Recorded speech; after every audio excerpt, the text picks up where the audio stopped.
Rural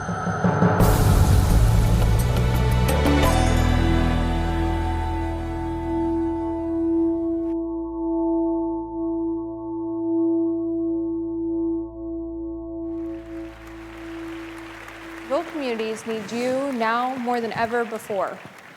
My name is Keeley Stingle, and today I'll be talking to you about the importance of connection and making your mark on the world and building a thriving economy. My journey starts in Washington County, Indiana. Population of 29,000. I attended a very small school called West Washington High School in the middle of soybeans or corn, depending on the year. And I had a challenging childhood. I grew up in rural Indiana, in poverty, and the oldest of 4 children of a single-parent household. Poverty was like a jacket that I couldn't take off. Well, I think in retrospect, I probably fit in very well with my peers. I was involved in extracurricular activities, and I always tried to put on this image of fitting in. But I certainly felt the judgment from the teachers and the staff that were around me, and felt like I always had something to prove. And for me, that was particularly challenging.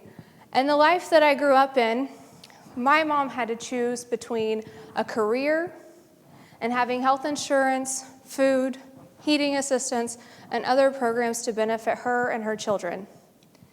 That's a decision I never wanted to have to make.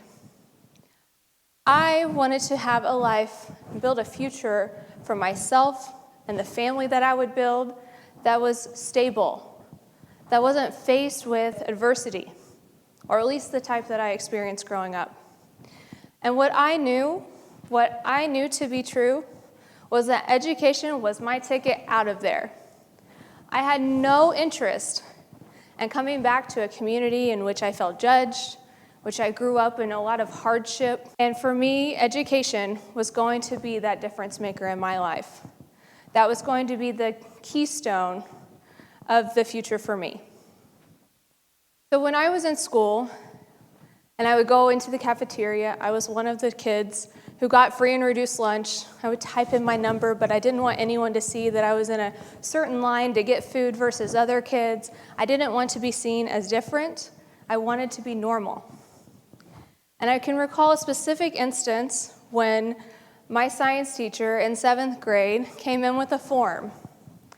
It's a couple-page form, and it was a 21st Century Scholars Program. It was the application form to sign up for a program that, based on your income at the time, you could qualify for tuition, for the full cost of your tuition covered by the state.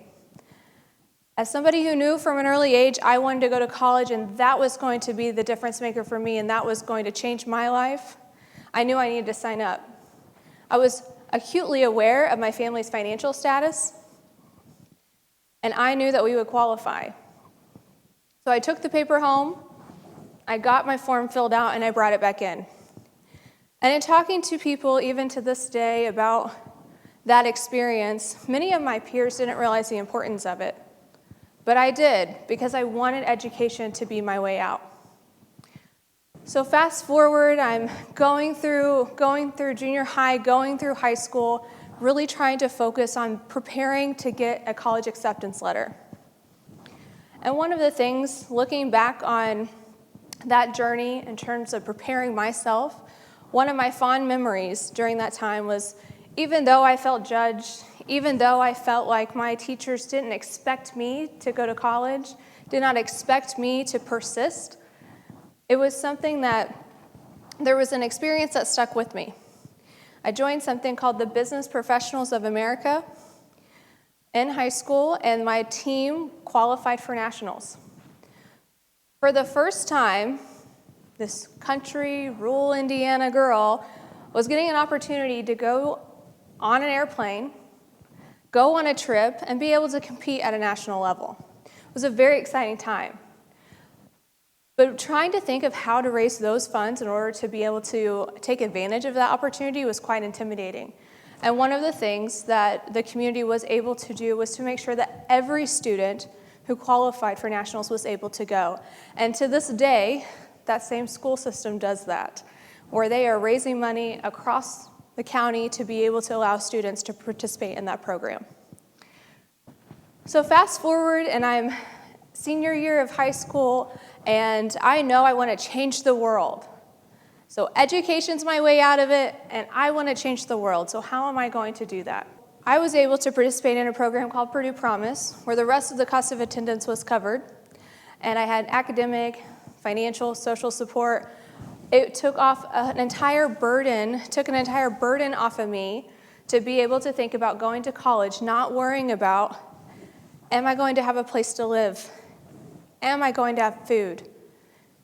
Is my family going to be okay?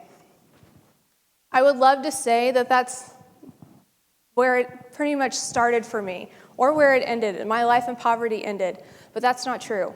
My freshman year, I not only had transitions like every other student, I had a phone call from my mother telling me that her and my two younger sisters were going to be homeless. My dad was arrested and incarcerated for the longest he had ever been.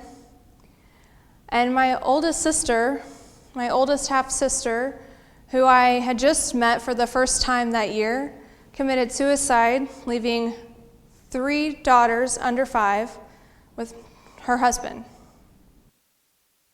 And going through college transition is hard enough. That freshman year of college, adapting, learning the new environment is a challenging task. So starting out with a large caseload in engineering and first-year engineering school and trying to adapt and manage all of those expectations, calling members of my community, calling the church elders, trying to convince them to allow my mom and my sisters a place to stay was a very real reality that I had to live with. So going to college, while it sounds like the answer, was quite scary for me and quite challenging. So not only did I feel like I had to be there and I had to graduate, but I had to also make sure that my family was safe. Because growing up as the oldest of 4 children, that was what it felt like my responsibility was. And in that time, I gained a sense of stability. So fast forward to sophomore and junior year, I did start to adapt. The start of the changes and the difficulties that my family faced, my mom was able to find housing. My mom and my sisters were able to live in a place. I accepted the fact that my dad would be in jail for the longest he had been in jail. And I really started to deal with grief of my sister, who I longed for a relationship with for years and had just started one. And I was able to also go through some self-exploration and change my major to what I thought was going to make the biggest impact in the world. So I wanted to help impact and change policies for people who are underserved and not heard. So while I started out wanting to change the world through products and design, I ended up thinking about how can I use that skill set to design a system that serves the people it's designed to serve. While in college, I really longed for a connection. And it wasn't until I took a course my junior year and had a professor tell me the importance of networking and building relationships. For the first time, I started to understand what makes living in a rural area, what makes living in a low-income family a little different from living in a suburban and urban environment where you are middle class. A network has a lot to do with that. The people that you were around expose you to opportunities. And for so many times in my life, I didn't have the opportunity, and my family didn't have the opportunity because our network didn't include a larger group. So fast forward, and I graduate from Purdue, learning to navigate the new environment of having a career, what I wanted to do with my life. I so happened to fall in love with somebody from my own community, a place I had no intentions of returning. When I grew up, when I was talking about opportunities, I thought those had to be in a big city. If I wanted to be somewhere and make a difference in the world, I needed to be in a large community where I could do that. But having a conversation and deciding what I wanted for my personal life was I wanted to have a sense of connection. And the person that I chose to be with had a sense of connection in that community, had family traditions that I never experienced, had a sense of belonging that I wasn't privileged to have as I was growing up. And I decided in that moment, and moving back to Salem, Indiana, that if I was going to be here, I was going to make a difference. My success would not be dictated by a geography, and I would be able to take on the world. When we moved back to Washington County, I joined the local Chamber of Commerce board. I got to know the business leaders in this community, and for once, I felt like I was back in my community on my own terms. That jacket of poverty was off. I had graduated college, and I was back and I was ready to contribute. And for the first time, I felt welcomed with open arms back into my community. And it was completely transformational in the way I started to approach what is rural Indiana. Rural communities suffer from a brain drain. They invest in their best and brightest. Those that are likely to go off to college, and here's the kicker, they don't return. They don't come back. They don't come back to rural Indiana, rural America. They find their ticket, like me, they find education as their ticket, and they go off to a big city, and they're going to make something of themselves. And there's something not pulling them back home, not pulling them back to rural communities. And this new wave of economic development, jobs follow people.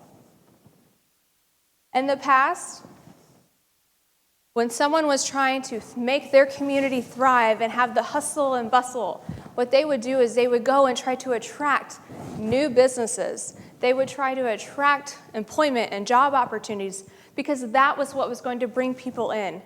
And that was certainly true when our economy was tied to agriculture. That was certainly true when our economy was tied to manufacturing. And this new economy that we're operating in, that is no longer the case. The communities are thriving are the communities that invest in themselves and create a place that people want to live. And so this new model of economic development has not benefited rural communities. And it's time for rural communities to adapt, and they need help to do so.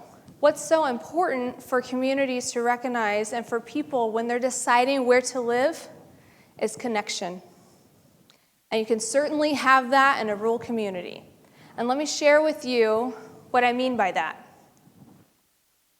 When you live in a rural community, if you own a home, your property taxes, your income taxes, all go to support a stable community so that that government can invest in things that are important, like economic development, key infrastructure. Having a sense of connection and stability is important in a community. Your dollars go further in a rural community.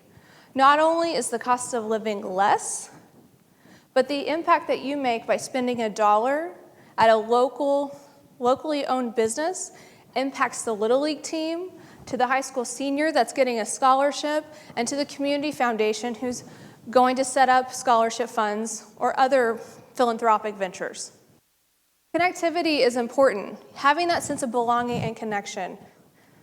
When you serve on something like a nonprofit board, whether it be Chamber of Commerce, your tourism, your community foundation, your YMCA, you're meeting other movers and shakers in the community that also overlap and have a tremendous impact, and that can be you. The impact that you're able to make, the acceleration in your career and professional experience is unmatched. So no, you don't have to live in a metropolitan area to have it all. And some things that rural communities need to make sure that you can come and have those opportunities are internet access. Internet access stands in the way of students being able to have e-learning days. It stands in the way of having a remote workforce. Having interstate access is also a key equation into connectivity, so that those that choose to work remotely have the opportunity to drive to an airport, to have quick access. It's needed now more than ever. So I encourage you, give us a second chance or give us a shot. It's important for the future of not only the communities, but also the entire state, where the majority of the 92 counties in Indiana are rural. And if we don't make it a priority to get people back in those communities and give them a sense of connection, we are not going to have a thriving economy. So I want to leave you with a call to action, whether it be you, someone you know, or someone you're working with. Consider investing in a rural community. Invest yourself by owning a home. Invest your talent by serving on a nonprofit board. Invest your dollars supporting locally owned businesses. Your impact in a small community has a multiplier effect, and you have the opportunity to change the direction of those communities and their future. Thank you.